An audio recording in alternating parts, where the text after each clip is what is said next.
Okay, hi everyone, मैं हूँ जानवी। और बहुत सारे लोगों ने कहा था कि मुंबई यूनिवर्सिटी का स्पेशली 12th स्टैंडर्ड के बाद का एडमिशन प्रोसेस किस प्रकार है उसका वीडियो चाहिए। So I be speaking in Hindi and English both, so that it's understandable to more people. ये प्रोसीजर जो मुंबई में रहते हैं, महाराष्ट्र में रहते हैं, and people who are living outside Maharashtra, ये सबके लिए एप्लीकेबल है। तो सबसे पहले मैं जिनके लिए फॉर्म भर रही हूँ उनके लिए मेन कॉलेज वाज जेवियर्स। सो मैंने जेवियर्स की वेबसाइट पे गई, मैं दैट इज़ zeviers.edu। मैं उसमें कोर्सेज एंड एडमिशन्स और एडमिशन पॉलिसी में जाके मैंने सब पढ़ लिया कि किस प्रकार उनकी एडमिशन पॉलिसी है। और उसमें से मुझे मुंबई यूनिवर्सिटी के बारे में भी पता चला, जो मैंने पहले भी बताया था कि हमें मुंबई यूनिवर्सिटी के फॉर्म पर रजिस्टर करना कंपलसरी है, प्री रजिस्ट्रेशन फॉर्म जो यहाँ पे बताया गया है। So this is the university of Mumbai link. और इसके ऊपर आपको जाकर सबसे पहले आप ये वीडियो भी देख सकते हैं जो मराठी में अवेलेबल है, काफ़ी अच्छा वीडियो है। और उसके बाद आप यहाँ पर प्री रजिस्ट्रेशन कर सकते हैं। सबसे पहले यहाँ पर आपको जाना है। अगर आप ऑलरेडी एक इस यूनिवर्सिटी में आपने अगर प्री रजिस्ट्रेशन किया हो किसी और टाइम, आपके पास अगर पिन हो तो वो आप यहाँ पर एंटर कर सकते हैं। लेकिन अगर आप नहीं जानते हो इस चीज़ के बारे में, आप पहली बार ये फॉर्म भर रहे हो, तो आपको अपना खुद का यूज़र नेम और पासवर्ड बनाना होगा। तो मैं यूज़र नेम बना रही हूँ और पासवर्ड भी डाल रही हूँ,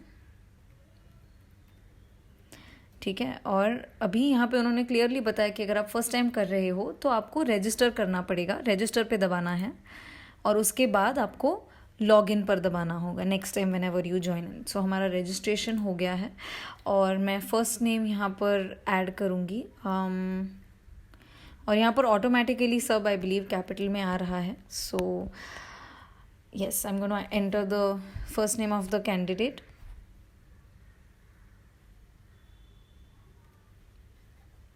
we need to make sure कि हम सही स्पेलिंग ऐड कर रहे हैं,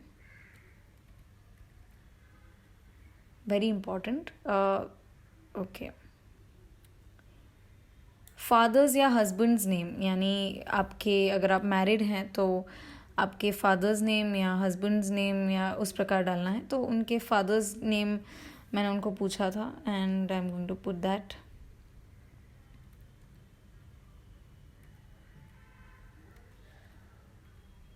okay, first name specifically mention किया है तो हम सिर्फ फर्स्ट नेम लिखेंगे, ठीक है। और मदर्स नेम लिखा है विच इज़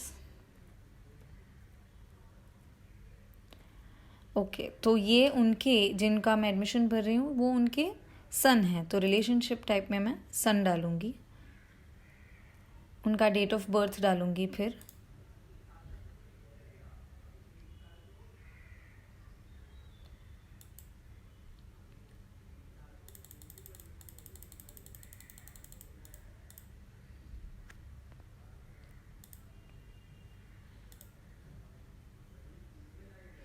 कंफर्म कर लेती हूँ, yes it's correct. Her step पर आप कंफर्म करें तो वो बेटर रहेगा।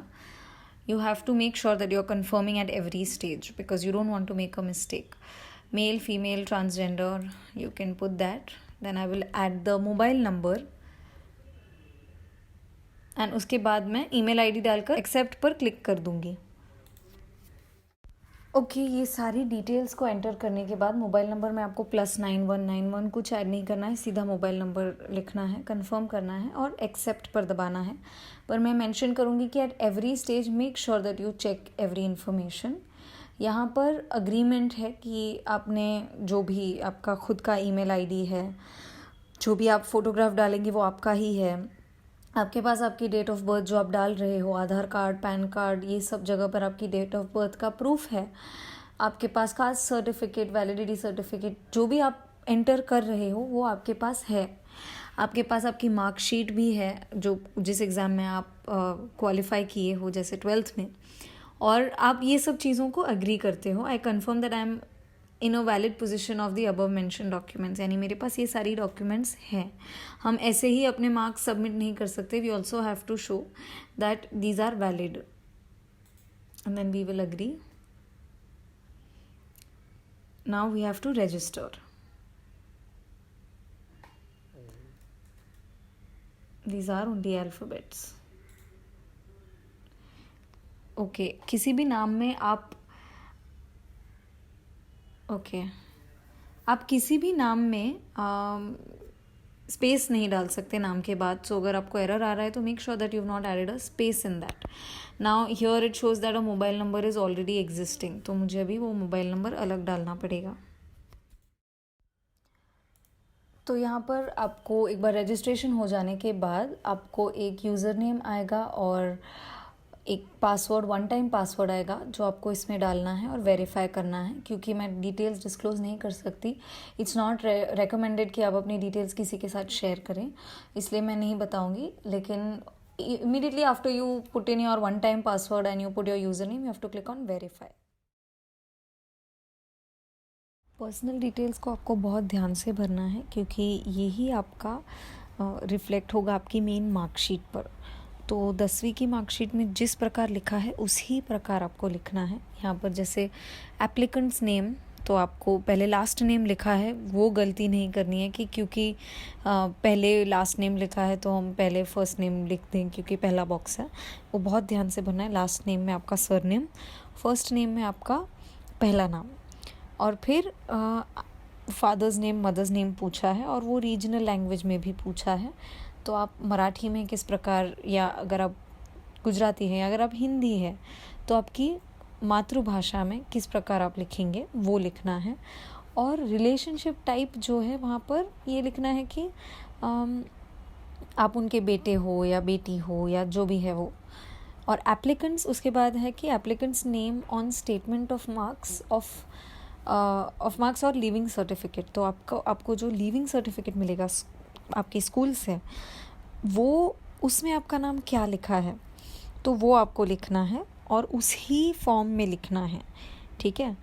तो इसके बाद वही नाम आपको अपनी रीजनल यानी मातृभाषा में भी लिखना है और उसके लिए आप टाइप इन गूगल करके आप लिख सकते हैं उस चीज़ को. और उसके बाद वो जो यहाँ पे नीचे एक बॉक्स दिया गया है उसमें is your name changed after passing qualifying exam, यानी ज़्यादातर लोगों का तो नाम चेंज नहीं होता, लेकिन जैसे किसी की शादी हो गई तो उन्हें वो बॉक्स पर टिक करना है और फिर वो बताना है कि पहले कौन सा नाम था और बाद में कौन सा नाम है. ठीक है. अभी ज़्यादातर लोगों का तो नाम चेंज नहीं हुआ था तो वो वैसे ही रहेगा. नेक्स्ट आपको जेंडर, डेट ऑफ बर्थ वो भी सही डालना है. मैरिटल स्टेटस, मैरिड अनमैरिड जो भी है वो. और उसके बाद रिलीजन, तो जो आपका रिलीजन है, मदर टंग जो है, और आप कहाँ पर बॉर्न हुए हैं वो आपको लिखना है. तो जैसे आप मुंबई में बॉर्न हुए तो मुंबई में, अगर आप गाज़ियाबाद में बॉर्न हुए, दिल्ली में बॉर्न हुए हैं या जयपुर में बॉर्न हुए, जहाँ से बॉर्न हुए आपको वो प्लेस ऑफ बर्थ में सिर्फ उतना लिखना है आपको और ज़्यादा कुछ लिखने की ज़रूरत नहीं है.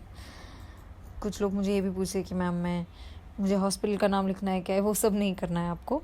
ठीक है. और अदर डिटेल्स में आपका आधार कार्ड नंबर आपको पता ही होगा, जो 16 डिजिट वाला नंबर होता है वो. और उसके बाद आप वोटर है, अगर आपके पास वोटर आईडी है तो वो वो आपको येस पर टिक करके उसका नंबर, और फिर pan card number. Education gap के लिए आपकी फैमिली में सबसे ज़्यादा कोई क्या पढ़ा है, क्या वो सर्टिफिकेट पढ़े हैं, डिग्री पढ़े हैं, डिप्लोमा पढ़े हैं. और अगर उनमें से कुछ ना हो तो आप अदर पे सिलेक्ट कर सकते हैं. लेकिन जैसे अगर आपके पापा ने डिग्री ली हो यानी बीएससी ग्रेजुएशन तक किया हो तो डिग्री कहेंगे. डिप्लोमा यानी जो 1 या 2 साल का कोर्स होता है वो. एचएससी यानी 12वीं, तो जो भी है वो. और अगर नहीं है तो अदर. और फिर आपका खुद का जो ब्लड ग्रुप है वो लिखेंगे आप. और यहाँ पर आपको लिखना है कि आप ऑर्गन डोनेशन करना चाहते हैं या नहीं, तो उसके ऊपर आप टिक कर सकते हैं. यहाँ पे आपको एड्रेस लिखना है, कॉरेस्पॉन्डेंस यानी आप यहाँ पर जो रह रहे हो और वो, और आपका जो परमानेंट, आप जो टेम्पररी या परमानेंट अगर आपका अलग है, फॉर एग्जांपल थोड़े समय के लिए आप घर से बाहर आकर कोई और जगह पे रह रहे हो या ऐसा कुछ है, तो आपको दोनों जगह पे कॉरेस्पॉन्डेंस में वो एड्रेस लिखना है जहाँ पर आप हो. और परमानेंट रेसिडेंसी मतलब जहाँ पर आपका परमानेंट आपका घर है या परमानेंट एड्रेस जहाँ पर आप ज़्यादा समय के लिए रहते हो.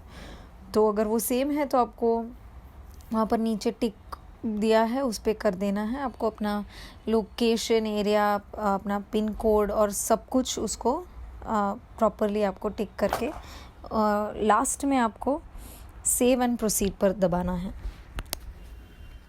रूरल का मतलब होता है विलेज, सेमी अर्बन यानी पूरा सिटी नहीं, और अर्बन यानी प्रॉपर सिटी। मेट्रोपॉलिटन यानी मुंबई, जैसे मेट्रोपॉलिटन का मेजर मतलब तो उसी से आता है कि मेट्रो है उसमें, तो दिल्ली, मुंबई, कोलकाता, ये सब मेट्रोपॉलिटन सिटीज़ हैं। और ट्राइबल यानी ट्राइबल एरिया है।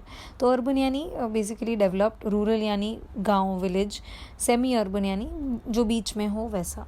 तो आपको देखना है कि आप की जगह कौन से हिस्से में आती है, और वो आप गूगल पे भी देख सकते हो।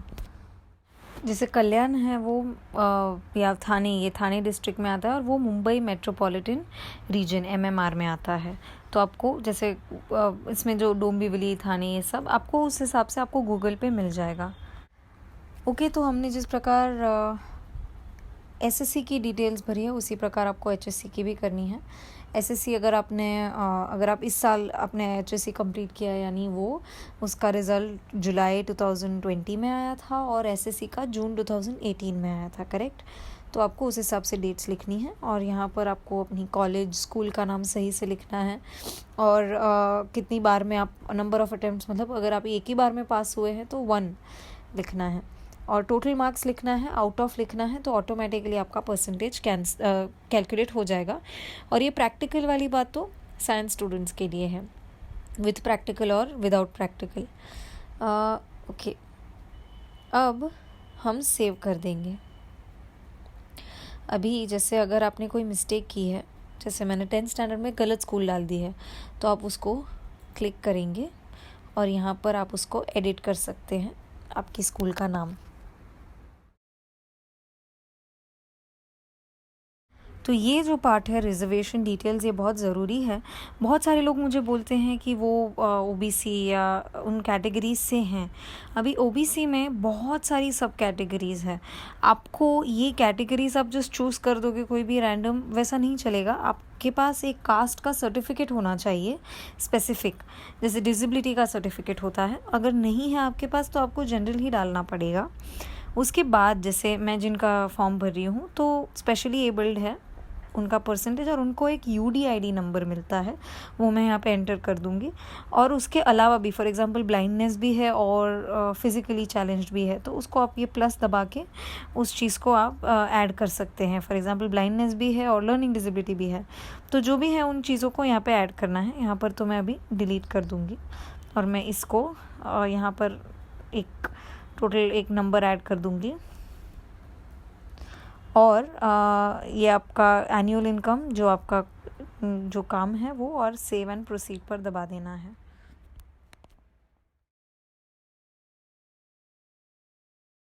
ये वाला पार्ट थोड़ा सा ट्रिकी है, कुछ लोगों को काफ़ी बार एरर्स आते हैं और अपलोड ही नहीं होता है।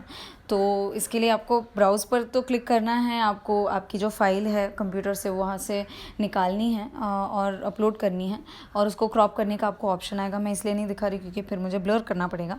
लेकिन बेसिकली इसमें एरर तब आता है जब आपका फ़ाइल ज़्यादातर बड़ा होता है। तो आप 50 KB के नीचे, अगर आप ऑनलाइन एडिटर के पास, या ऑनलाइन एडिटर आपको फ्री में मिल जाएगा, उसमें अगर आप चेंज कर सकते हैं, या आप किसी को जानते हैं जो आपको करके दें, उनको बताना कि 50 KB के नीचे मुझे फ़ोटोग्राफ रखने हैं, और सिग्नेचर को भी आपको उस हिसाब से क्रॉप करना है, और उसको आपको सेव कर देना है। इसको शायद थोड़ा टाइम लगे, लेकिन पेशेंस के साथ अगर आप कर लेंगे तो ज़रूर हो जाएगा। So guys, I spend a lot of time, email में उन्होंने BA विथ क्रेडिट्स चूज़ करने बोला था इन Xavier's, and I couldn't find St. Xavier's College in that, so I'm going to go for BA autonomous with credits. Although specifically, okay, let's just agree to this. Specifically, they had said that put Xavier's in the with credits option when a student had emailed to them. So now we are neither in-house seat nor minority, because in-house का मतलब है आप already उस college में 11th 12th पढ़ चुके हो. The student I am applying for has studied from a different college. And minority seat, no, because minority का मतलब है you're from a particular religion. So whether, if you're a Christian, then you can apply for minority in, say, your St. Xavier's. But right now, no minority. So submit. Okay, now I've chosen BA autonomous. So yes, I found St. Xavier's College. Congratulations, guys. We're going to click on select, and yes, we've come here finally. Congratulations, medium of instruction. Let's go with English. Okay, let's proceed. Compulsory group, okay, add next term course. Are we supposed to do this compulsory? Fine, we're not even supposed to add anything, so yes, let's proceed. Okay, now the documents that you require here, कौन से documents required है वो आपको जिस college में apply करना है उसकी वेबसाइट पर चेक कर सकते हो और उस हिसाब से आप ऐड कर सकते हो. ओके, सबमिट कर देंगे. And now please select the appropriate documents which you shall submit. So now आपको एक एक करके ये सारे डॉक्यूमेंट्स को अपलोड करना है. You can click on upload and ये जो भी आपके पास सर्टिफिकेट्स वगैरह हैं इसको आप अपलोड कर सकते हैं.